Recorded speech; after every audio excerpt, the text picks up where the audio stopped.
আপনারা জানেন গোসল করার সময় বাথরুমে বিবর্ষ হয়ে গোসল করলে গোসল শেষে অজু করা লাগবে কিনা?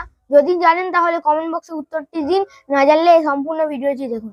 গোসলের সময় যদি আপনি বাথরুমে টয়লেটে গোসল করেন, আপনি গোসলখানায় গোসল করার পর যদি বিবস্ত্র হয়ে গোসল করেন, তাহলে বিবস্ত্র হওয়ার কারণে অজু ভাঙবে না।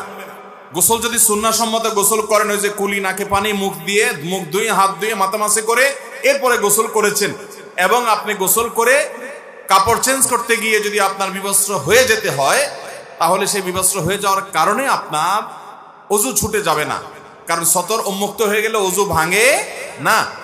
তবে একান্ত নিরুপায় না হওয়া ছাড়া আপনার যেমনি সেমনি বিবস্ত্র হয়ে গোসলখানায় গোসল করা পুরো সময় ধরে, এটা অনুত্তম এবং অনুচিত কাজ, কিন্তু এর কারণে বড় গুনাহ হবে না। বাট এটা ইমানদারের ইমানের সাথে, ইসলামের সাথে সঙ্গতিপূর্ণ নয়। আল্লাহ তাআলা প্রতি অন্তত লাজ লজ্জা থাকা উচিত, সেই জায়গা থেকে এটা না করা ভালো। বাট আপনার এর সাথে অজু যাওয়া থাকার সম্পর্ক নাই। আপনার মতামত, আপনার লাইক, আপনার শেয়ার আমাদের কাছে খুবই গুরুত্বপূর্ণ। তাই সঙ্গে থাকুন, সাথে থাকুন, পাশে থাকুন।